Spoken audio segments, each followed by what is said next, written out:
La Catedral de Oaxaca, en 1805, estaba sumida en un solemne silencio, roto solo por el sonido de sollozos contenidos y el eco de las palabras de un sacerdote. El aire estaba cargado con el olor a incienso, cera de vela derretida y la abrumadora fragancia de los lirios blancos que cubrían el ataúd.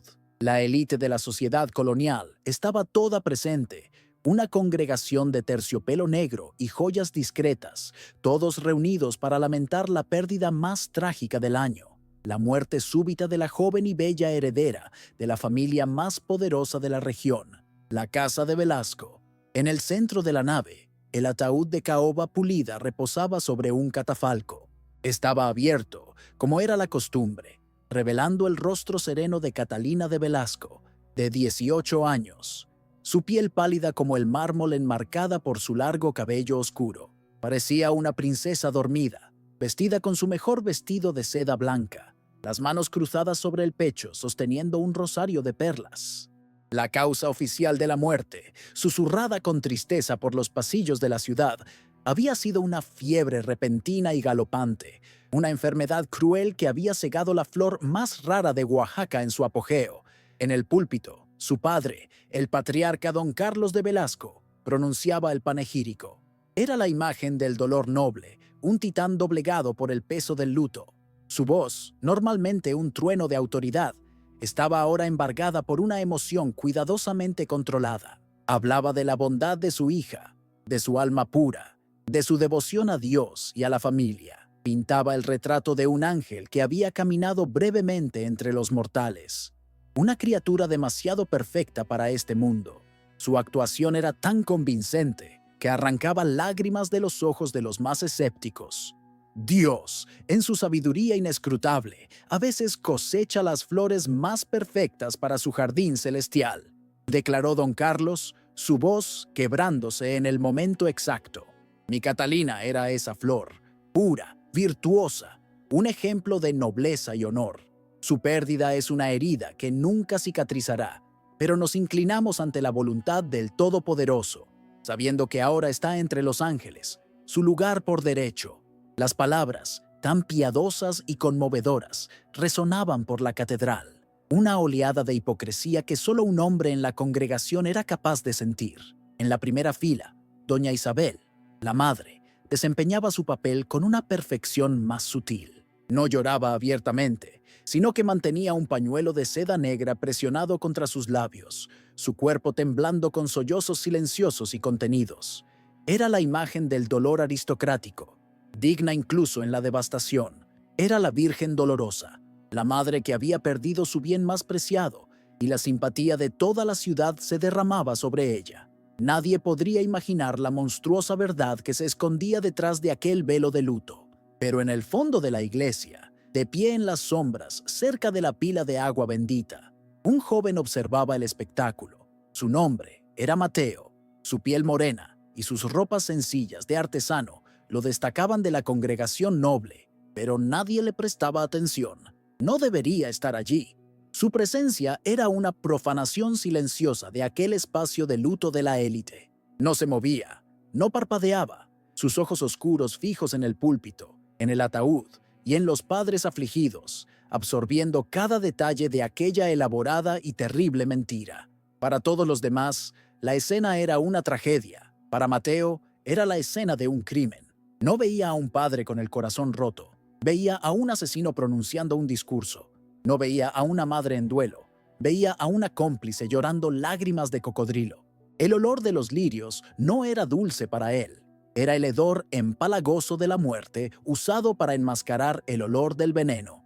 En toda aquella catedral, llena de gente, él era la única persona que conocía la verdad, y ese conocimiento era una carga que lo aplastaba, una rabia impotente que ardía en su pecho. Un destello de memoria lo golpeó, tan vívido que lo hizo tambalearse. Vio el rostro de Catalina, no pálido e inmóvil como estaba en el ataúd, sino vivo, riendo bajo la luz de la luna en su último encuentro secreto. Casi podía sentir el tacto de su mano, oír su voz susurrando sus planes de huida, de una vida juntos, lejos de aquel mundo sofocante. La memoria, tan llena de vida y esperanza, era un cuchillo que se retorcía en su corazón. un contraste brutal con la farsa solemne que se desarrollaba ante él. Sabía que no había sido una fiebre. Sabía que la enfermedad que había matado a Catalina no provenía de Dios, sino de su propia familia. La obsesión de ellos por la pureza de sangre, su horror ante una unión con un hombre como él, un mestizo, había sido la verdadera dolencia. Sabía que el veneno que había detenido el corazón de Catalina no era un miasma del aire, sino una hierba cuidadosamente preparada, servida en una taza de té, quizás por la mano temblorosa de su propia madre. El honor de la familia Velasco exigía un sacrificio, y ellos habían ofrecido a su propia hija en el altar de su orgullo. La ceremonia terminó. El ataúd fue cerrado y alzado por hombres de librea para ser llevado al mausoleo familiar. La congregación comenzó a dispersarse, susurrando palabras de simpatía. Mateo permaneció en las sombras, el cuerpo tenso, las manos cerradas en puños tan apretados que sus uñas se clavaban en la palma. Era un testigo silencioso del crimen perfecto. La habían matado y ahora estaban celebrando su funeral. Y no había nada que él pudiera hacer, excepto mirar, odiar y recordar. Suscríbete para descubrir la historia de un amor prohibido que llevó a una de las familias más orgullosas de México a cometer el más impensable de los pecados. Oaxaca en 1805 era una ciudad construida sobre capas de orgullo y prejuicio. Era uno de los centros de la aristocracia criolla en México, un lugar donde el nombre de una familia y la pureza percibida de su sangre española eran más valiosos que cualquier fortuna en plata.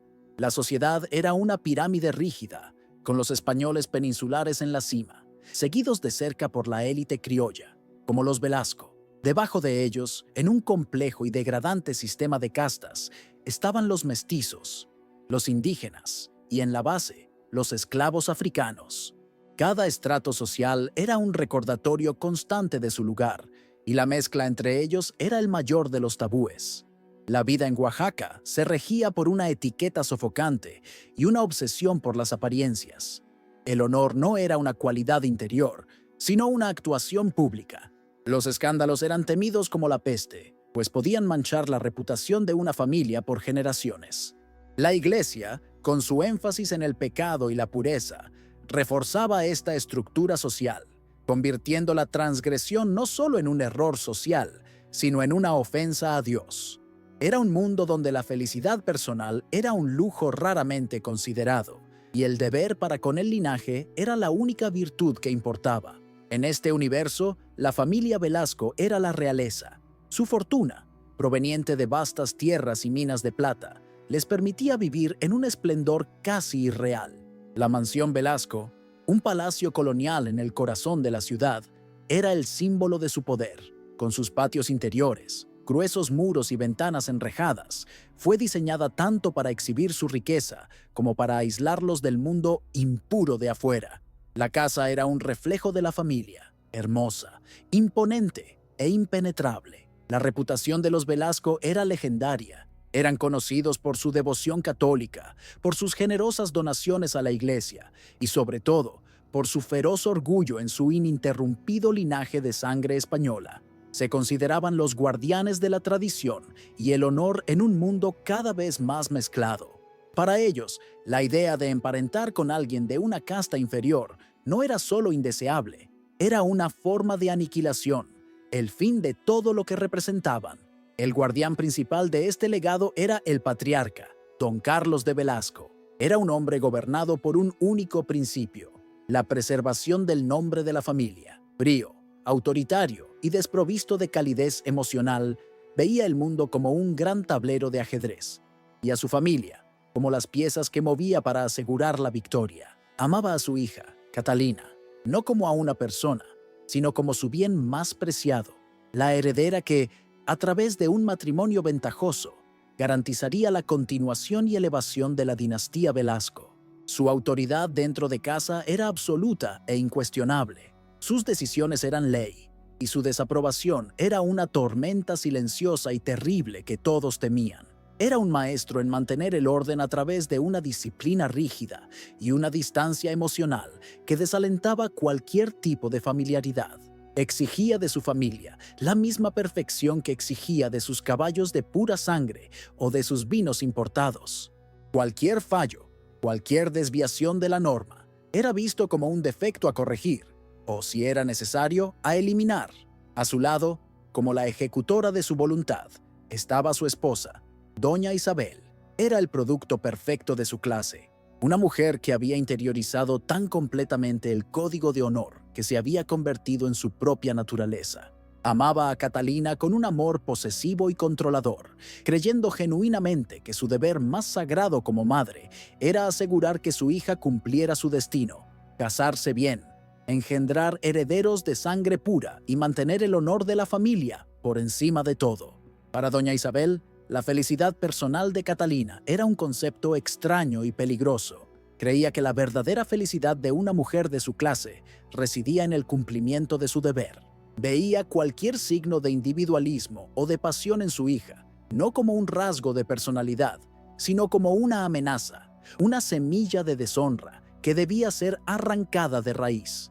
En su mente distorsionada, estaba protegiendo a su hija, aunque esa protección significara aplastar su espíritu. La vida de Catalina, la única hija y heredera, era una rutina de opresión dorada. Sus días estaban meticulosamente planificados, un ciclo interminable de lecciones con tutores, clases de piano, bordado y sesiones de oración en la capilla privada de la casa. Era constantemente vigilada por su madre y por una dueña de rostro severo, cuyos ojos parecían no parpadear jamás.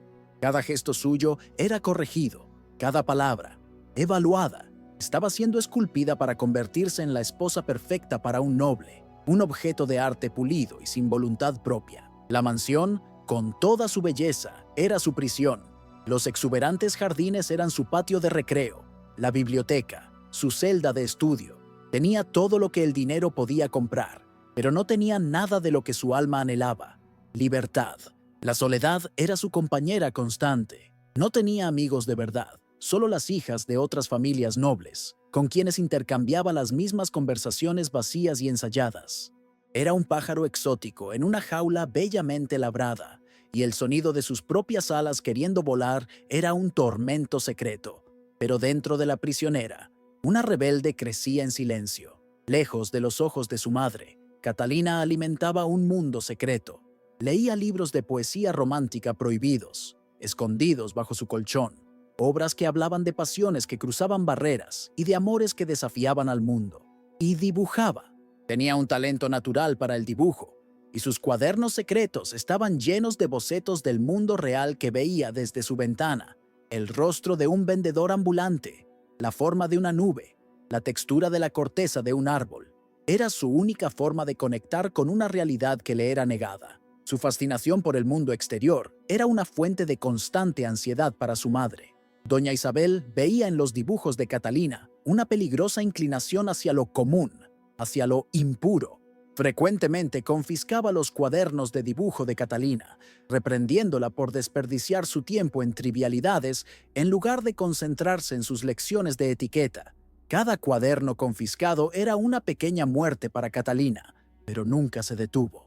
El deseo de capturar la verdad y la belleza del mundo era más fuerte que el miedo a la desaprobación de su madre. El futuro que sus padres habían planeado para ella era una sombra que se agigantaba cada día. Su prometido ya había sido elegido. Era un duque español, un hombre viejo, rico y famoso por su grosería, pero cuya sangre era considerada la más pura de España. El matrimonio era una transacción puramente comercial, destinada a infundir en el linaje criollo de los Velasco el prestigio de un título peninsular. Catalina nunca lo había conocido, solo había visto su retrato, el rostro de un hombre engreído y cruel. La idea de pertenecerle la llenaba de un terror silencioso. Veía su propio futuro reflejado en la vida de su madre, una existencia de deberes vacíos, atada a un hombre al que no amaba, encontrando consuelo solo en el mantenimiento rígido de las apariencias. La perspectiva la aterrorizaba. La desesperación comenzó a instalarse en su corazón. La sensación de que las paredes se cerraban a su alrededor, de que su destino estaba sellado. Estaba lista para aferrarse a cualquier cosa, a cualquiera, que le ofreciera un atisbo de una vida diferente, una vida real. Fue en ese momento que Mateo entró en su vida.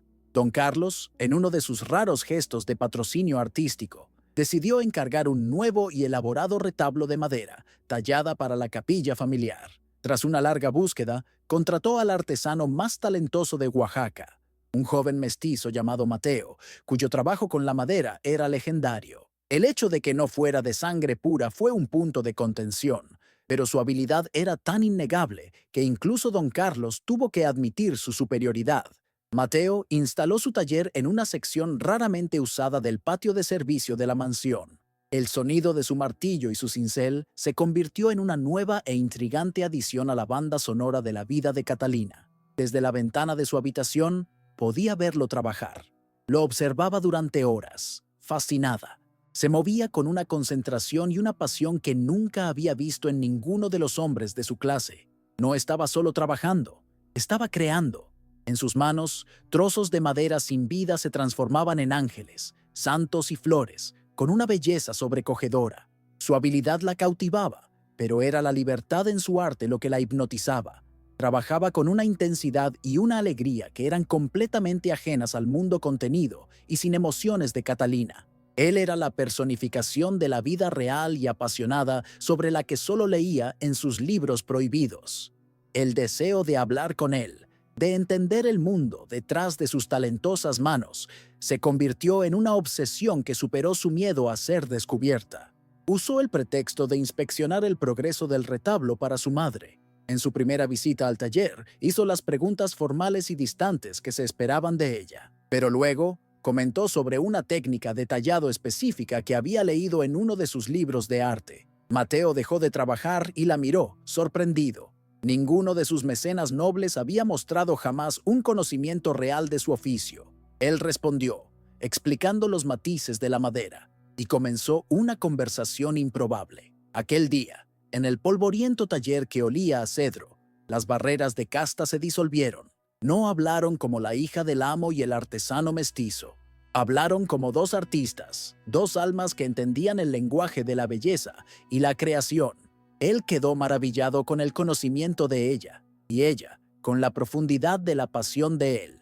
Fue una conexión instantánea, un reconocimiento de espíritus afines en un mundo diseñado para mantenerlos separados. Catalina salió del taller sintiendo una ligereza que no había sentido en años. Las visitas se convirtieron en un ritual secreto. Casi todos los días, encontraba una excusa para ir al taller. Sus conversaciones se profundizaron. Él le contaba sobre su vida, sobre la lucha por ser un artesano respetado a pesar de su linaje. Ella, por primera vez en su vida, habló de sus propios sentimientos, de su sensación de estar atrapada, de su amor secreto por el dibujo. Él no la juzgó ni la despreció, la escuchó, y en sus ojos, ella vio una comprensión que nunca había visto en los ojos de su propia familia. Él la animó a que le mostrara sus dibujos. Con el corazón tembloroso, lo hizo. Él no los vio como el pasatiempo de una niña ociosa, sino como la obra de un verdadero talento. Elogió su trazo, su percepción, y le dio consejos técnicos. Se convirtió en su primer y único maestro, el único que veía y nutría su verdadera identidad. Para Catalina, este reconocimiento era más valioso que cualquier joya. Él no veía a la heredera, veía al artista, y ella, a su vez, no veía al mestizo, veía al hombre. La amistad artística entre Catalina y Mateo, construida sobre secretos y admiración mutua, era una base inflamable. La chispa saltó inevitablemente una tarde lluviosa, cuando el taller se convirtió en el único refugio contra la tormenta de afuera y la tormenta de sentimientos dentro de ellos. La conversación, como siempre, era sobre arte, pero sus ojos decían otra cosa. En un momento de silencio, cuando la única música era la de la lluvia en el tejado, Mateo extendió la mano y le limpió una mancha de tinta de la cara. El contacto fue eléctrico, rompiendo la última barrera de decoro. En ese instante, dejaron de ser artistas y se convirtieron en un hombre y una mujer, sucumbiendo a un amor que ambos sabían que era una sentencia. El primer beso fue un acto de rebelión mutua, un sello en un pacto peligroso. A partir de ese día, sus encuentros secretos adquirieron una nueva y febril intensidad. El taller de él y los rincones más remotos del jardín se convirtieron en su reino, un mundo paralelo donde las leyes de casta y honor de Oaxaca no aplicaban. Allí, no eran la noble heredera y el artesano mestizo, Eran solo Catalina y Mateo, libres para amar, soñar y planear un futuro que parecía cada vez más imposible a la luz del día. Construyeron un pequeño universo con los restos de sus vidas solitarias. Él le tallaba pequeñas figuras de pájaros en vuelo, un símbolo de sus deseos compartidos de libertad. Ella le escribía poemas, palabras que nunca se atrevería a mostrar a nadie más. Estos pequeños regalos eran los sacramentos de su religión secreta. Cada momento robado era un tesoro, pero ambos sabían que vivían de tiempo prestado, que el mundo real, con sus reglas crueles, siempre estaba al acecho, al otro lado del muro del jardín. La amenaza del mundo real llegó una noche durante la cena, en forma de un anuncio de su padre. Con una fría satisfacción, don Carlos informó a la familia que el contrato de matrimonio de Catalina con el duque de Castilla había sido finalizado y firmado. La fecha de la boda se había fijado para la primavera siguiente. Levantó una copa de vino para brindar por el glorioso futuro de la casa de Velasco, mientras que, al otro lado de la mesa, el mundo de Catalina se derrumbaba. Su futuro, que en los últimos meses le había parecido lleno de posibilidades secretas, ahora tenía una fecha de ejecución. El anuncio fue una soga que se apretaba alrededor de su cuello, la idea de pertenecer a aquel duque cruel, de dejar a Mateo para siempre, de volver a ser la prisionera que era antes. Era una tortura. La desesperación la impulsó. Esa misma noche, arriesgándolo todo, se encontró con Mateo en su escondite. Las lágrimas que derramó no eran de tristeza, sino de una furia desafiante. «No me casaré con él, Mateo», declaró. «No te dejaré. Encontraremos una manera. Huiremos». Su declaración, aunque apasionada, parecía una fantasía. ¿Cómo podrían huir? Él no tenía dinero, y ella estaba constantemente vigilada. Pero la determinación en sus ojos era inquebrantable. Había pasado de ser una soñadora pasiva a una conspiradora activa. El amor por Mateo no la había debilitado, la había vuelto peligrosa. Estaba dispuesta a quemar su propio mundo hasta los cimientos, en lugar de rendirse al destino que le habían impuesto. Entonces, el destino intervino con una complicación que transformó su desesperación en pánico absoluto.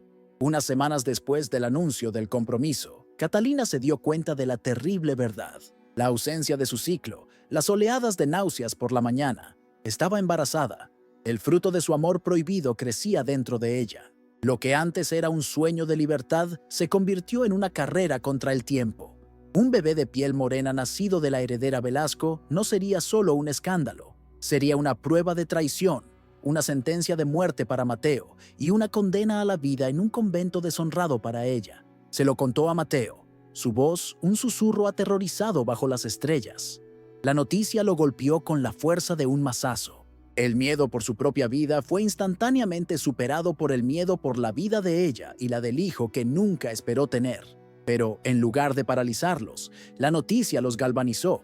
La huida ya no era un sueño romántico, era una necesidad de supervivencia. Ya no tenían meses para planear, solo tenían unas pocas semanas antes de que la condición de Catalina se volviera obvia. Fue Catalina quien encontró la solución. «Mi dote», susurró. «Una parte ya está en la casa. Un baúl de monedas de oro y joyas que mi padre guarda para el día de la boda. Es más que suficiente. Podemos usarlo para comprar pasaje en un barco, para viajar al norte, a las provincias donde nadie conoce nuestro nombre. Podemos ser libres, Mateo». Los tres. La audacia del plan era sobrecogedora. Usar el mismo dinero destinado a sellar su prisión para comprar su libertad. En los días siguientes, planearon su huida con un cuidado meticuloso. Mateo usó sus contactos en la ciudad para averiguar sobre las rutas de los barcos que partían hacia el norte. Catalina, usando su posición en la casa, estudió la rutina de los guardias y la ubicación del baúl. Planearon la fuga para la noche de una gran fiesta que sus padres darían, usando la distracción como su tapadera. La esperanza, frágil y peligrosa, comenzó a florecer de nuevo entre ellos. En una noche de debilidad, movido por la emoción y la esperanza de su inminente futuro, Mateo cometió un error fatal. Le escribió una carta a Catalina. Era un poema, una declaración de su amor, de su admiración por su valentía y una descripción de sus sueños para la vida que tendrían juntos. Tenía la intención de entregársela en su próximo encuentro, un regalo para calmar sus nervios antes de la huida. La escondió cuidadosamente entre sus herramientas. La dueña de Catalina, una mujer severa y leal a la familia Velasco, había sospechado durante semanas. Había notado las ausencias de Catalina, un brillo diferente en sus ojos, un aire de secretismo. Convencida de que la joven estaba metida en alguna tontería, la dueña comenzó a vigilarla, observando sus idas al taller. No sospechaba la verdad, pero su desconfianza era un centinela constante. Una tarde, mientras Mateo estaba fuera, la dueña vio su oportunidad. Entró en el taller con el pretexto de comprobar el trabajo. Sus agudos ojos buscaron cualquier cosa fuera de lugar y la encontró. Escondida bajo un trapo estaba la carta.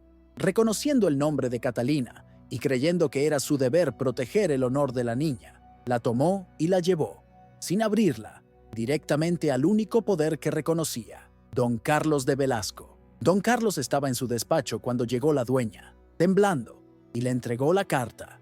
La despidió con un gesto, irritado por la interrupción. Con un suspiro de fastidio, rompió el sello. La caligrafía era de un hombre, y las palabras eran de una pasión que lo hicieron burlarse. Supuso que era de algún joven noble tonto. Luego, leyó las palabras sobre nuestro hijo y nuestra huida al norte. La sonrisa desapareció de su rostro. La reacción de don Carlos no fue una explosión de furia, fue un silencio terrible y helado. El aire en su despacho pareció enfriarse. La deshonra era tan profunda, tan absoluta, que trascendía la ira. Su hija, su heredera de sangre pura, no solo se había entregado a un amante, sino a un mestizo, y estaba embarazada, y planeaba robar a su propia familia y huir. La traición era total. En su mente, Catalina, su amada hija, había muerto en ese instante. Lo que quedaba era solo una mancha que debía ser limpiada. Esperó hasta la noche. Convocó a su esposa, doña Isabel, a su despacho y le mostró la carta. La reacción de ella fue de horror y negación, que rápidamente se transformó en una vergüenza abrumadora. No discutieron como padres de una hija en apuros. Discutieron como dos monarcas cuyo reino estaba bajo amenaza. Su conclusión fue unánime y fría. El honor de la familia Velasco no sobreviviría a tal escándalo. La mancha debía ser borrada, de forma silenciosa y definitiva. Luego, convocó a Catalina. Ella entró en el despacho y vio la carta abierta sobre la mesa y los rostros de sus padres, duros como la piedra. Supo de inmediato que todo estaba perdido. Ya no había a dónde correr. Su padre no gritó. Su voz era peligrosamente tranquila. «Explícate», dijo, señalando la carta. Acorralada, con el miedo helando sus venas, Catalina tomó su decisión final. No iba a suplicar, no iba a mentir. Si su vida de secretos había terminado, moriría con su verdad. Con una voz que temblaba pero no se quebraba, lo confesó todo. «Lo amo», dijo, mirando directamente a los ojos de su padre. «Y llevo a su hijo, e iría con él hasta el fin del mundo antes de casarme con el hombre que usted ha elegido para mí». Su confesión, proferida no con vergüenza, sino con un orgullo desafiante, fue su sentencia de muerte. Para don Carlos y doña Isabel, aquello fue la confirmación de que su hija estaba perdida, contaminada de forma irrecuperable. La escucharon en silencio. Cuando terminó, don Carlos simplemente dijo: «Ve a tu habitación, tu madre irá a verte en breve». No había ira en su voz, solo la finalidad de un juez que acaba de pronunciar una sentencia. El plan estaba trazado, pero el peligro ahora era de una naturaleza mucho más íntima. ¿Crees que su propia madre será capaz de cumplir la sentencia? Comenta tu predicción, deja un like si estás de su lado y sigue viendo para presenciar el clímax de esta historia. Tras la desafiante confesión de Catalina, fue despedida con un frío gesto de su padre y acompañada a su habitación, donde la puerta fue cerrada con llave por fuera. En el despacho, don Carlos y doña Isabel permanecieron en un pesado silencio, el aire denso con la verdad que ahora se interponía entre ellos.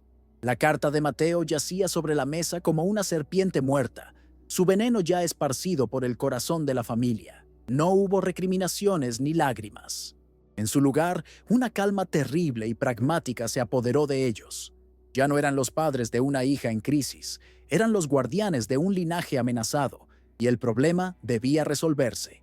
Don Carlos fue el primero en hablar. Su voz desprovista de toda emoción, salvo una helada irritación. La deshonra es absoluta. declaró, como si estuviera analizando un problema de negocios. El embarazo de un hijo mestizo, el plan de huida, la traición, nada de esto puede ocultarse. La mancha es demasiado profunda. Caminaba por la habitación, no como un padre con el corazón roto, sino como un rey cuyo territorio había sido invadido. Analizaba la situación, sopesando las pérdidas, calculando el daño a la reputación y al legado de la familia Velasco. La vida de su hija era ahora un apunte en su balance de pérdidas. Consideró las alternativas en voz alta, descartando cada una con una lógica despiadada. ¿Enviarla a un convento lejano? Se burló. El niño nacería allí. Los secretos en los conventos tienen una forma de escaparse. La historia nos perseguiría para siempre. ¿Forzarla a casarse con el duque? Imposible. Ningún noble de sangre pura aceptaría a una novia que lleva el hijo de un bastardo mestizo. Sería admitir nuestra propia vergüenza al mundo. Cada opción que preservaba la vida de Catalina también preservaba la deshonra, y para don Carlos las dos cosas eran incompatibles. Doña Isabel, sentada rígidamente en su silla, escuchaba y asentía. El fanatismo por el honor que le habían enseñado desde la cuna se manifestaba ahora en su forma más monstruosa. Sería una vida de vergüenza para ella, dijo, su voz un susurro frágil pero firme. Vivir como una paria, ver a su hijo bastardo crecer como un recordatorio constante de su pecado. La muerte sería una misericordia en comparación con tal existencia. En su mente distorsionada, estaba reformulando el asesinato como un acto de amor maternal, la única manera de proteger a su hija del sufrimiento y la humillación pública. La sentencia fue dictada sin ceremonia. Entonces está decidido, dijo don Carlos, deteniéndose frente a su esposa. El linaje Velasco debe ser purificado. El honor de nuestra casa lo exige. No fue una explosión de ira, sino una declaración de hecho, fría y final. La muerte de su única hija fue decretada en aquel silencioso despacho, no con lágrimas ni vacilación, sino con la aterradora calma de quien poda una rama enferma de un árbol genealógico para salvar el resto de la planta. El amor filial había sido completamente suplantado por el orgullo de casta.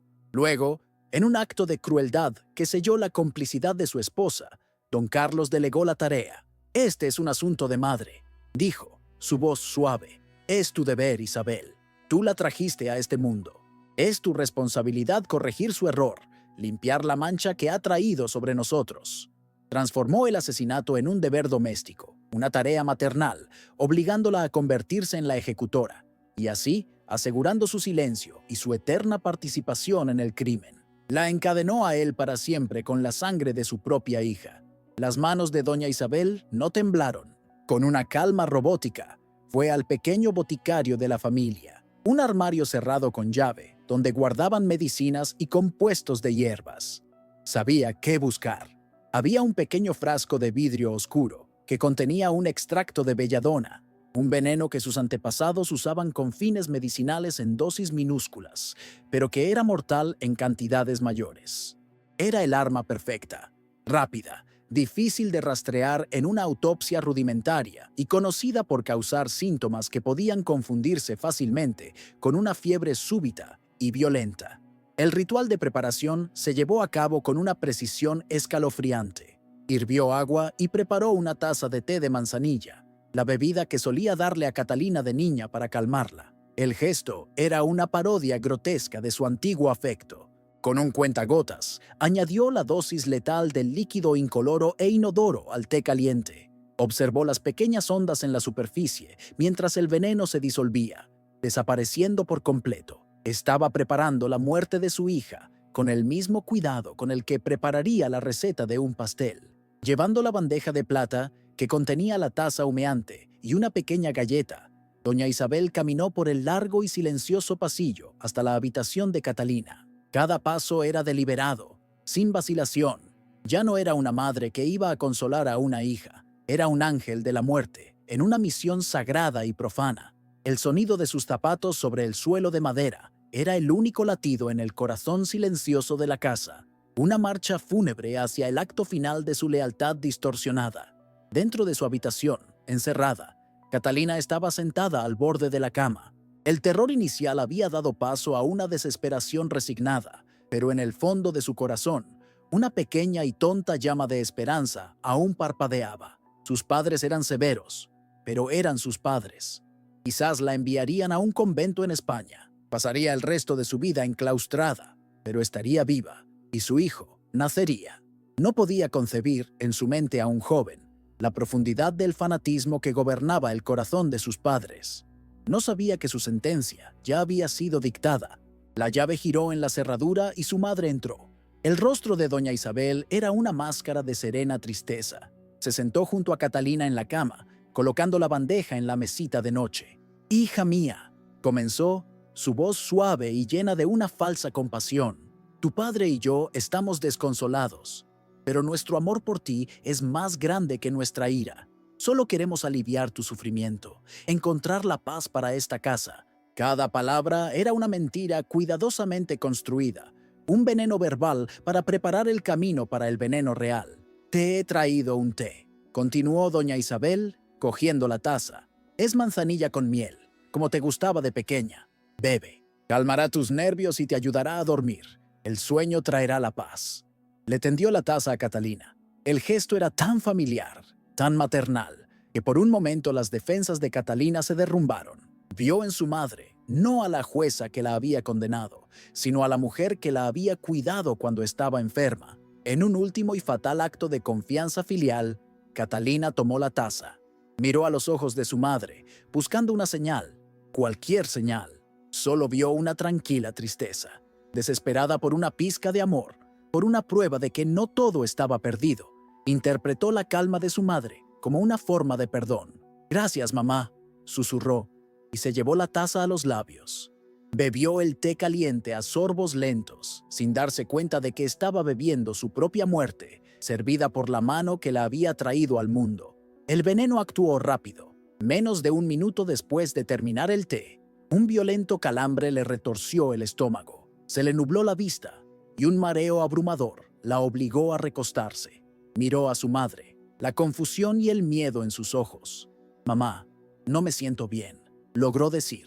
Fue entonces cuando lo vio. En el rostro de su madre no había alarma, ni pánico, solo una observación tranquila y distante. Y en esa calma, Catalina comprendió la monstruosa verdad. La revelación la golpeó con un dolor más agudo que cualquier veneno. No había sido un accidente. Había sido deliberado. Su propia madre la había envenenado. El horror de la traición era tan absoluto que superaba el dolor físico. Sus ojos se llenaron de lágrimas, no de dolor, sino de una agonía silenciosa e incomprensible. Miró a la mujer que la había criado, a la mujer que debía protegerla de todos los males del mundo, y vio el rostro de su asesina. Intentó hablar, quizás para gritar el nombre de Mateo, quizás para preguntar «¿por qué?», pero se le cerró la garganta. Le costaba respirar. Su cuerpo comenzó a convulsionar. Extendió la mano, no para atacar, sino en un gesto instintivo, buscando a la madre que ya no estaba allí. Sus ojos nunca se apartaron del rostro de doña Isabel, suplicando una respuesta que nunca llegaría, hasta que la vida finalmente los abandonó. Doña Isabel permaneció sentada en la cama, inmóvil, durante todo el proceso. No tocó a su hija, no la consoló, solo observó, con la atención concentrada de una científica, mientras los espasmos cesaban y el cuerpo de Catalina quedaba inerte. Presenció la muerte de su única hija, como quien supervisa el cumplimiento de un deber desagradable, pero necesario. Solo cuando estuvo segura de que todo había terminado, se levantó. La tarea cumplida. Don Carlos entró en la habitación momentos después. Miró el cuerpo de su hija en el suelo, luego a su esposa. No hubo intercambio de palabras, solo un lento y solemne asentimiento de cabeza, un gesto de aprobación. El problema había sido resuelto. La mancha había sido limpiada. Se dieron la vuelta y salieron de la habitación, cerrando la puerta sobre el cuerpo de su hija, dejándola sola en la oscuridad. El honor de la familia Velasco, creían ellos, había sido salvado. El precio fue solo el alma de ellos y la vida de ella. Con el cuerpo de Catalina aún caliente en el suelo, el engranaje frío y calculador de la familia Velasco se puso en marcha. Don Carlos no perdió tiempo en lamentos. Actuó para contener los daños. Su primera llamada fue al doctor Alarcón, el médico de la familia. un hombre anciano cuya lealtad a los Velasco era más fuerte que su juramento hipocrático. El médico fue llevado a la habitación, donde encontró a doña Isabel llorando sobre el cuerpo de su hija, una actuación de dolor que habían comenzado incluso antes de su llegada. Don Carlos explicó, con la voz entrecortada, la súbita y violenta fiebre que se había llevado a su amada hija. El doctor Alarcón, un hombre que entendía las complejas reglas de supervivencia en Oaxaca, no hizo preguntas difíciles. Vio a la heredera muerta, vio la expresión de acero en los ojos de don Carlos detrás de la máscara de dolor y comprendió su papel. Realizó un examen superficial, meneó la cabeza con tristeza y con solemne gravedad confirmó las sospechas del padre. La causa de la muerte, declaró, era incuestionablemente una fiebre fulminante, un mal súbito y agresivo que lamentablemente afectaba a los jóvenes. La mentira, ahora con un sello de autoridad médica, se había convertido en la verdad oficial. Con el informe del médico en mano, la noticia pudo ser anunciada oficialmente a la casa. Doña Isabel, desempeñando el papel de la madre desconsolada con consumada habilidad, soltó un grito de dolor que resonó por los pasillos, alertando a los criados. Don Carlos, el estoico patriarca, reunió al servicio en el salón principal y con la voz entrecortada, comunicó la trágica noticia. La casa, que la noche anterior había sido un tribunal y una cámara de ejecución, se sumió en un luto oficial y meticulosamente orquestado. Las apariencias, por encima de todo, debían mantenerse. Al amanecer, la noticia se extendió por Oaxaca como una onda expansiva. La joven Catalina de Velasco, la heredera más brillante de la ciudad, había muerto. La historia de la fiebre súbita fue aceptada sin cuestionamientos. Era una tragedia, sí, pero en una época en la que la muerte era una visitante frecuente e impredecible. No era increíble. Una oleada de simpatía genuina envolvió a la familia Velasco. Llegaron mensajes de condolencia de todas las demás casas nobles, y toda la ciudad se preparó para lamentar la pérdida de su flor más rara, completamente ajena a la monstruosidad que se escondía detrás de la tragedia.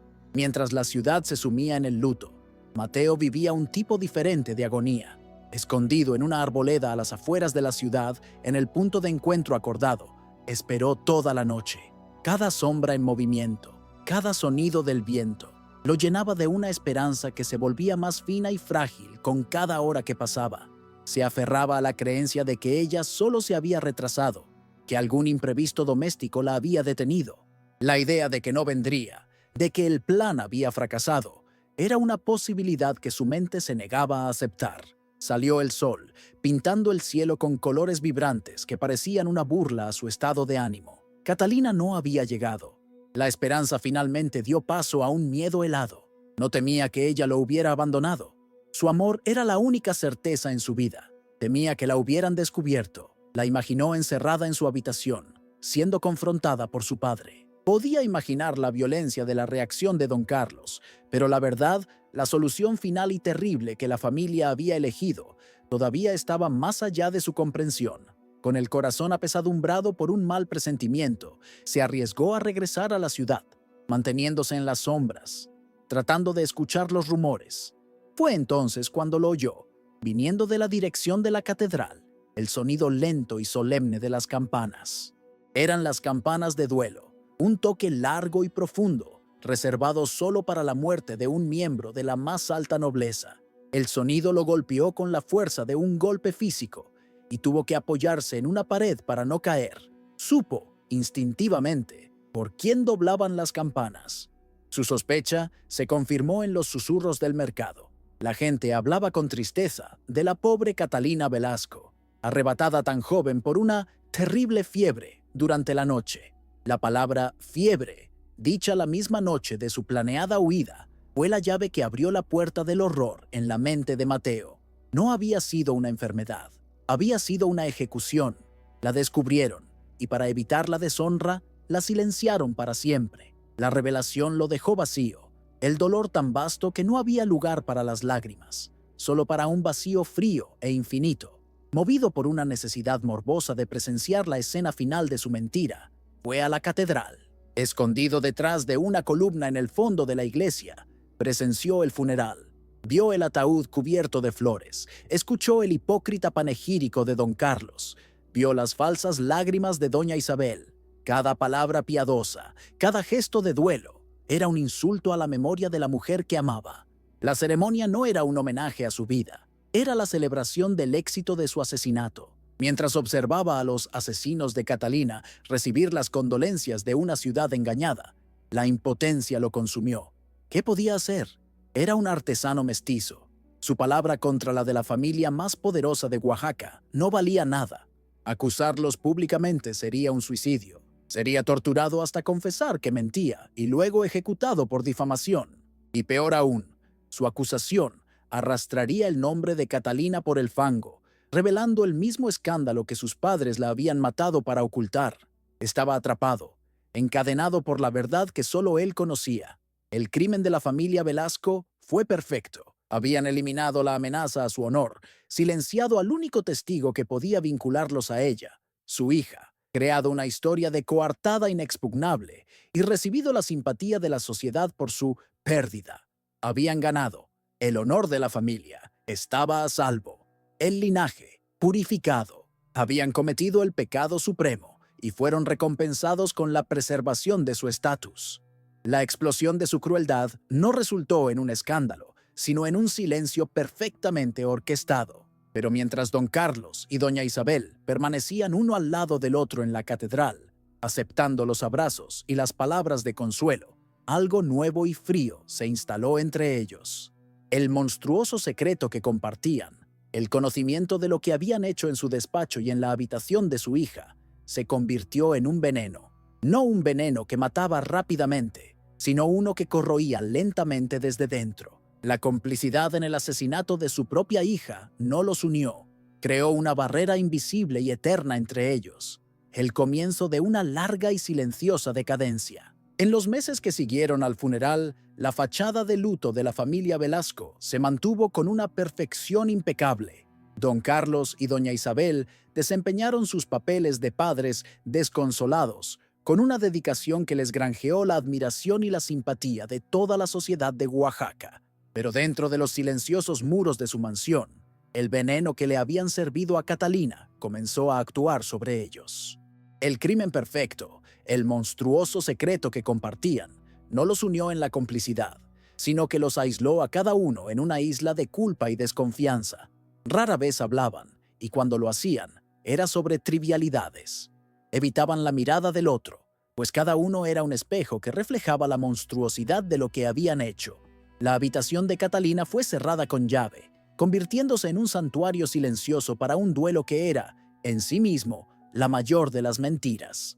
La casa, antes un lugar de orgullo y poder, se convirtió en un mausoleo, atormentado no por un fantasma, sino por la palpable ausencia de la vida que ellos mismos habían extinguido. El silencio entre ellos era más pesado que cualquier acusación. La consecuencia más irónica y devastadora de su acto fue la que más intentaron evitar: el fin de su linaje. En su fanática obsesión por mantener pura la sangre de los Velasco, habían destruido su único canal hacia el futuro. Con Catalina muerta, no había heredero. El gran nombre, la vasta fortuna, el legado que don Carlos valoraba por encima de la vida de su propia hija, todo moriría con ellos. La comprensión de esta verdad comenzó a corroer a don Carlos por dentro, transformando su orgullo en una amargura desesperada. Se convirtió en un recluso en su propia casa, un hombre viejo y amargado, atormentado por una victoria vacía. Había salvado el honor del nombre Velasco, pero ahora no había nadie que llevara ese nombre. Su tiranía dentro de casa aumentó, pero su influencia en la ciudad comenzó a disminuir. Se volvió errático en sus negocios, su mente consumida por la paranoia y la sombría reflexión sobre su condenado legado. El gran patriarca se estaba convirtiendo lentamente en polvo, al igual que sus ambiciones. Doña Isabel, por su parte, fue consumida por la actuación que había creado. El papel de la madre afligida, que había desempeñado con tanto talento, comenzó a fusionarse a su verdadera identidad. Pasó a vivir en un estado de melancolía perpetua, su mente refugiándose en un pasado idealizado. Se dice que comenzó a conversar con el retrato de Catalina, a tener alucinaciones de su hija como una niña pequeña. La culpa que no podía admitir conscientemente, se manifestó como una locura silenciosa y triste, aprisionándola en un purgatorio de su propia creación.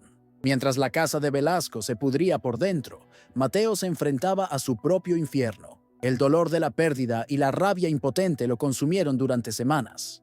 Sabía que la justicia en Oaxaca era imposible. Quedarse en la ciudad era una tortura diaria, un recordatorio constante de su fracaso en proteger a la mujer que amaba. Un día, antes del amanecer, recogió sus herramientas de artesano, lo único de valor que poseía, y abandonó Oaxaca para siempre. Caminó hacia el norte, la misma dirección que había planeado seguir con ella, ahora solo, llevando el recuerdo de ella como su única compañera. La historia oficial de la muerte de Catalina por fiebre fue aceptada por la sociedad, pero la verdad tiene una forma de sobrevivir en susurros. Los criados de la casa Velasco, que habían presenciado la tensión, la confrontación y la extraña calma que siguió a la muerte de la joven, comenzaron a hablar. Las historias eran vagas, llenas de miedo, pero plantaron las semillas de la duda. ¿Por qué el talentoso artesano mestizo desapareció en la misma época de la muerte de la heredera? La coincidencia era demasiado grande para ser ignorada. Lentamente, a lo largo de los años, los susurros se unieron para formar una leyenda, una historia sombría y trágica que se contaba en voz baja en los mercados y las tabernas. No era la historia oficial de la enfermedad, sino una historia de amor prohibido y de un crimen terrible. La leyenda adquirió un nombre que capturaba su esencia: el veneno de los nobles. Era una historia que hablaba de un tipo de veneno que no se compraba en las boticas. La genialidad de la leyenda residía en su dualidad. El veneno del título se refería, en primer lugar, a la hierba literal que acabó con la vida de Catalina, el instrumento de su asesinato. Pero, de forma más profunda, se refería al veneno figurado que realmente la mató: el orgullo, el prejuicio de casta y la obsesión enfermiza con el honor que corrían por las venas de su propia familia. La leyenda enseñaba que el verdadero veneno no estaba en la taza de té, sino en el corazón de sus padres. Para las comunidades mestizas e indígenas de Oaxaca, la historia era un mito de advertencia. Era la trágica prueba de lo que la élite criolla era capaz de hacer para proteger su pureza. El amor de Catalina y Mateo se convirtió en un símbolo de la injusticia del sistema de castas, un recordatorio de que, para los poderosos, el amor entre diferentes razas no era un sentimiento, sino un crimen digno de la pena de muerte. La historia validaba su miedo y su ira contra un sistema que los consideraba menos que humanos. Cuentan las leyendas que Mateo nunca dejó de honrar la memoria de Catalina.